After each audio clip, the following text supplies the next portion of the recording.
Hey YouTube, I hope you guys are all doing well. It's Adrian from over here at PipeDreamHookah, and today I have a tobacco review for you guys. Today's review is going to be on Starbuzz Vintage Tokyo Spice. Before we get into all of our favorite things, you know, the clouds, the flavor, and the scent of the tobacco, let's cut over to some B-roll so I can show you how to pack the tobacco, the cut on this tobacco, and some general specs that go into Starbuzz Tokyo Spice. Alright you guys, so let's move on into the specs on Starbuzz Vintage. Starbuzz as a brand was founded in 2005, and the Vintage line is a newer line to the brand. It's not the newest line they have, but we'll get into that in a later video. As you can see, the packaging is a wood textured plastic screw-on can, and the lid will keep your tobacco fresh for a good long time. As you can see, the tobacco itself is very, very dark. It's fine cut and it's pretty juicy. There aren't a whole lot of stems in it either, but it is very sticky. So today we're going to pack it into an alpaca Apache bowl. And to begin, we're going to take an oyster fork and we're going to load it around the spire to just above the rim in kind of a fluff state.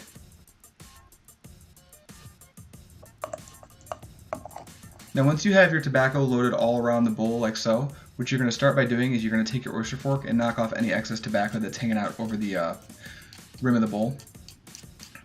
And once you've done that, you want to take your oyster fork and just semi-dents it down beneath the rim like so. You can also take your oyster fork to push some of the tobacco away from the spire, as you don't want any falling in there.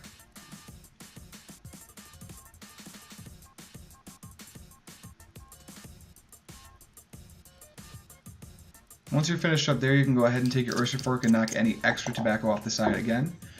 And now we just want to clean our bowl up a little bit, so we'll take a paper towel and we'll run it around the outside of the bowl. And this next part's pretty optional, but I like to clean up the spire on the bowl as well. I just like my bowl to look nice before I throw foil on it. So once you're finished packing your bowl, it should look something like this. Now we're going to move on to foiling the bowl. And foiling this bowl is going to be pretty typical for any funnel style bowl.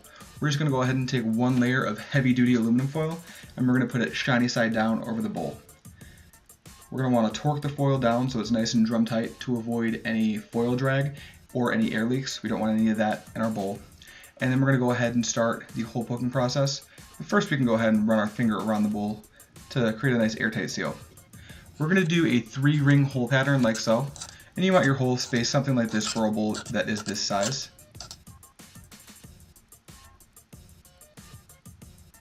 And once you're finished, your bowl should look something like this.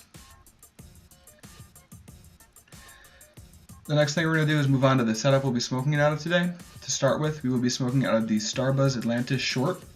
We will be using a Thunder mid-stylus hose. As I mentioned before, we'll be using the Alpaca Apache bowl, and we'll be using 3 Hookah-John titanium flats today. Welcome back guys. So before we get into the scent, the flavor, and the clouds of the tobacco, I want to go over something really quick pertaining to the packing method that I showed you guys on the tobacco.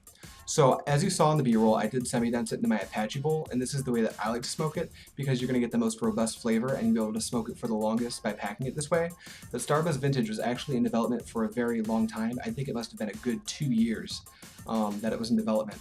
And one of the things that they strive for when actually developing this tobacco was to make it very user-friendly. So the tobacco can actually be packed in a variety of ways and it will still perform very well.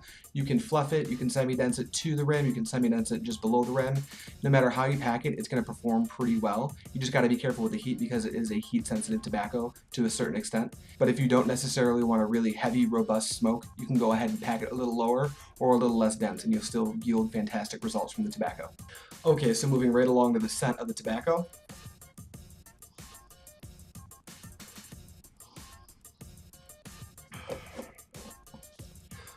Alright, so the scent on this tobacco is going to be kind of a mixed bag. So it's actually pretty difficult to ascertain exactly what the smell of this tobacco is.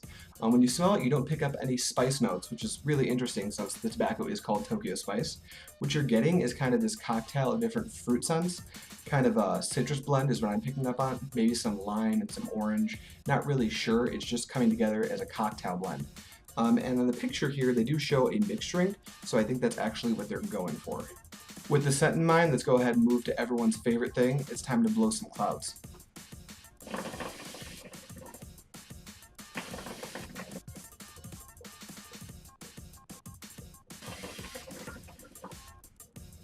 So as you can see, the cloud output on Starbuzz Vintage is actually pretty good. They're not going to be the largest clouds by volume that you've ever seen, but they are going to be very, very dense.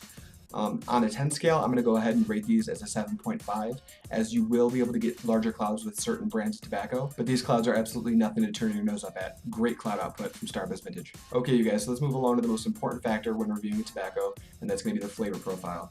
I'll do the inhale and the exhale as usual, because the flavor profiles for the inhale and exhale will differ just a little bit. So let's go ahead and take a look at the inhale first.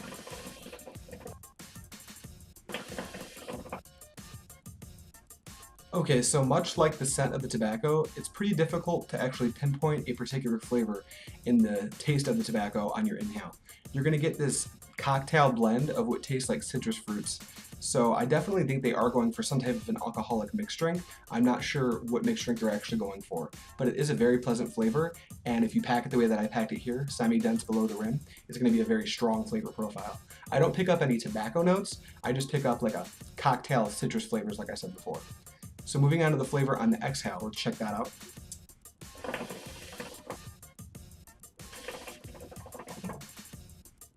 Okay, so the exhale is going to be very similar to the inhale. There's not a whole lot of flavor profile change. The flavor profile is just going to be a little bit lighter, which is to be expected from pretty much any shisha tobacco. One interesting note about the flavor on this tobacco, it will vary depending on how you pack it. And when I do a fluff pack to just below the rim, I kind of get this lime cola flavor. That might all be in my head, I'm not sure, but I've tried it out a handful of times at a fluff pack. And the beginning of the session, I'd say the first 20 minutes, I get this weird kind of a cola note in the flavor. So that's just something to keep in mind if you do decide to fluff pack this tobacco. Okay, so taking into consideration the clouds, the flavor, and the scent of the tobacco, if I had to rate it on a 10 scale, I'm going to go ahead and give it a solid 7.5. The only reason it doesn't rate higher is, well, there's two big reasons that it's not going to rate higher on the scale. And one is that when I'm smoking a dark leaf tobacco, I do like to get some of those tobacco notes out of it, and you don't really get any with this tobacco. So if you're not into that, it will obviously rate a little bit higher for you. And the other big reason is that I'm not really into fruit cocktail flavors. I'm having a lot of trouble pinpointing what flavor this is, and I don't really enjoy that so much. I like to know exactly what I'm smoking, so I like a dedicated lime with mint or an orange with mint. I like mixing a lot of flavors with mint. But I'm not super into cocktail flavors. So personally, I gotta rate it at a 7.5. But if you're into cocktail flavors and you aren't really looking for a lot of tobacco notes, you could probably go ahead and move that up to an 8 or an 8.5. It's absolutely a fantastic tobacco, and if you're new to dark leaves, I would definitely recommend picking this stuff up because it's very user-friendly, and a lot of dark leaves are a little bit harder to heat manage. Alright, if you guys are interested in picking this stuff up, you can get it on any of your major vendors. 5-Star Hookah, Hookah Junkie, Hookah-Shisha, Hookah Heroes, Hookah John, all those guys do carry it. I would recommend going over to 5-Star Hookah to pick this stuff up, as they do have a wide variety of different products for you to choose from, and they price their products very fairly. There's a link down in the description, it'll take you right over to the purchase screen, and if you'd like to get 15% off your order, you can go ahead and use this discount code. That's going to be PIPED, P-I-P-E-D 15, and that'll give you 15% off your entire order. If you guys feel that this video brought you any type of value whatsoever, if you would consider subscribing, that would make me a very happy guy. If you like the video, go ahead and give it a thumbs up, and if you have any comments or criticisms, go ahead and drop them down in the comment box below. And if you guys would like to request any flavors to be reviewed, or any hookah products in general that you'd like to see reviewed, go ahead and request those down in the comments as well. I will be happy to get into anything that you guys like to see reviewed and bring you an honest review on it. So thank you so much for watching, and happy smoking, you guys.